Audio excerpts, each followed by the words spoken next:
Hey guys, good morning. This is the first time I'm doing a recording like this. I decided to cornrow, plait, braid, whatever you want to call this, my sister locks to get some waves and some curls. And usually, what I do is I would only do this for like 2 hours max. Yesterday, I did this last night, and I did my usual routine, which is wake up at 4:30 and work out at 5 in the morning. So I worked out with my hair like this, but I didn't do an intense. I'm lying. My workout was intense. Hold on. Not long. It was an ab workout, so you would think it wouldn't be that intense. However, it was a Shaun T workout because this is Shaun Week. For any of you guys who are following Shaun T and Beachbody, that's a side note, other story, but I have a group, a Shaun T challenge group, a test group that's going on. It's freaking amazeballs. I have to do this again with some other thing or some other program, or if they don't come out with something new straight away, I'll do it with something they got already in the bag in the library. So that's part of the reason why I sound crusty. Because it's still like 6, and yeah, I'm having my recover shake. Yeah, undoing these braids to see if I am gonna regret what I did, what I started, or not. If anything, it will be a learning lesson. I got people mad at me yesterday, I think. I was just curious to know if anybody put anything on their locks. And I asked the question. People were like, no, hell no. All you need is water. So that's it. And that's all I do. Water. This guy with a little bit of, where's that oil? Hold on. This, can't see. Ooh. Lemongrass. Essential oils.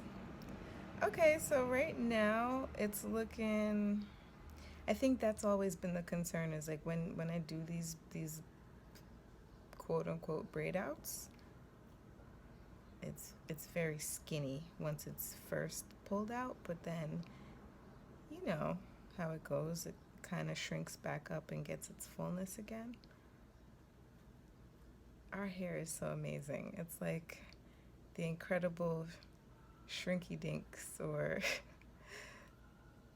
just the way that it changes up, changes shape,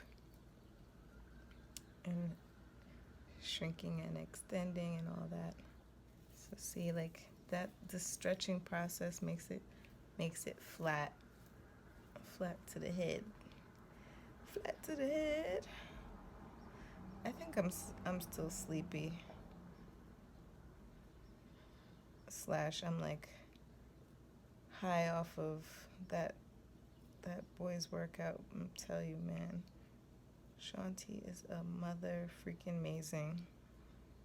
And my abs are gonna be crying. That's why I'm drinking this too, because this recovery shake helps with muscle soreness and that fatigue. But it also helps with the formation of muscles, which is what I need. Because even though I'm a small person, like, it is a job to keep it tight. Just the skin and everything. I'm a fleshy girl. I'm like, it is what it is. Oh, I'm kind of liking this so far. I wonder what the story is going to be like on the ends of my hair. Because before I got Sisterlocks, I did not trim my hair, which some people do. I did not trim my hair. Why why did I not trim my hair? Because at the advice of my consultant, my Sisterlock, my loctician, she was like, no, you don't need to.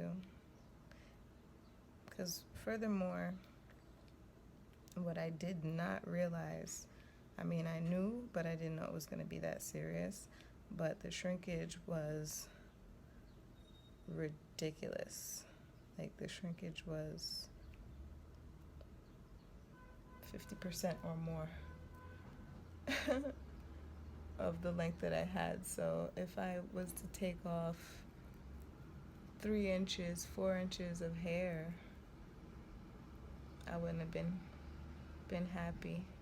But I think people have the concern they have is, what's the end gonna look like? Is the end gonna look unhealthy, or maybe, like thin at the bottom, thick at the top, and thin at the bottom?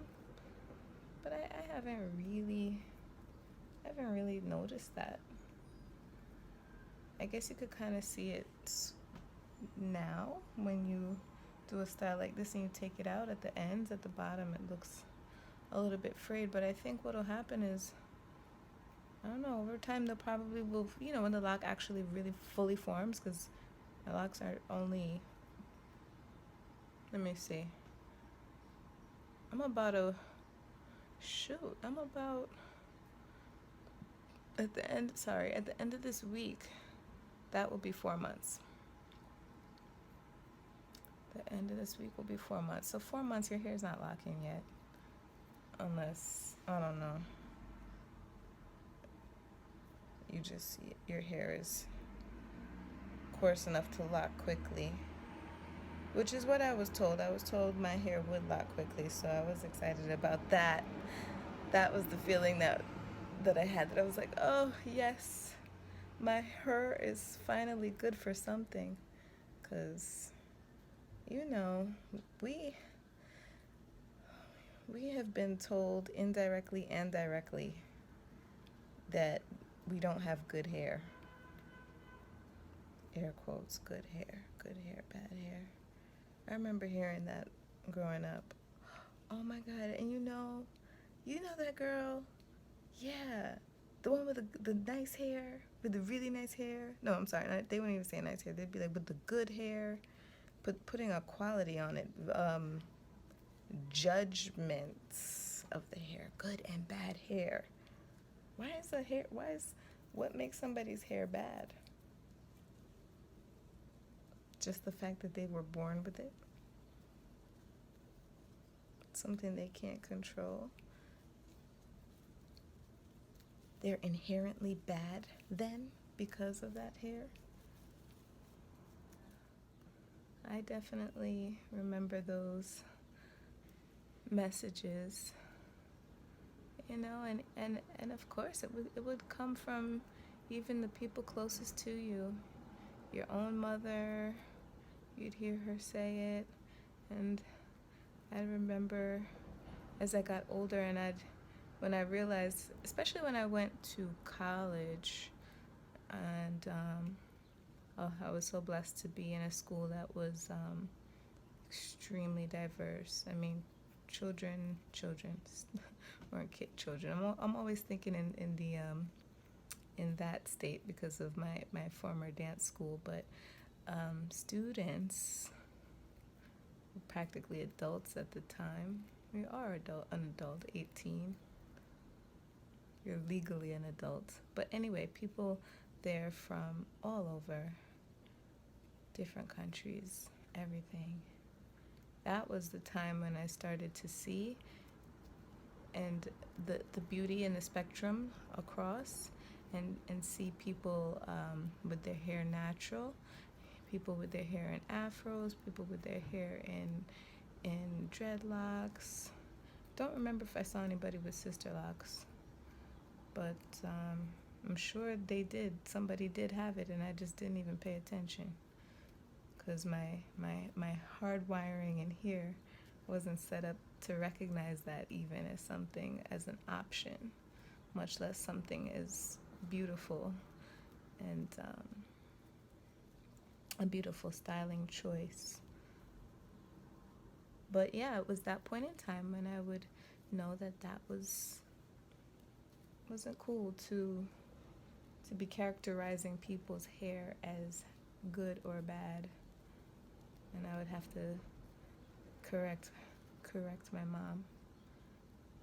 You know, it's not her fault. It's not anybody. You know, it's not their fault from their generation or even a little bit after that, because that's how they got programmed. Sometimes I'm like, this side or that side. I don't know.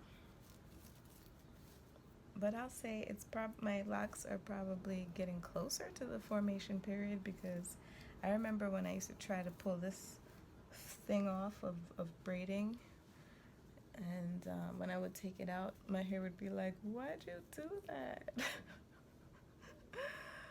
Oh.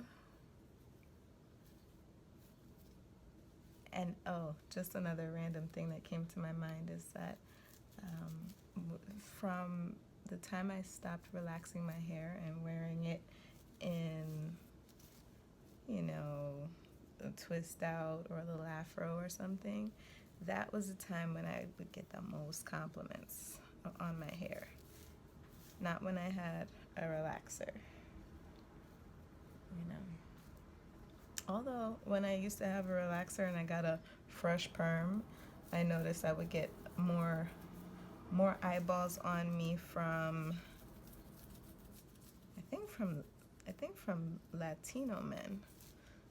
Sorry to jump everybody all together, but mostly that's who used to kind of like do a double take. I don't know, maybe I looked closer to a Latina when it was really straight. But anyway, so right now it looks kind of crispy crunch and kind of spaced out, but as the day goes on, it will fluff up and look cute.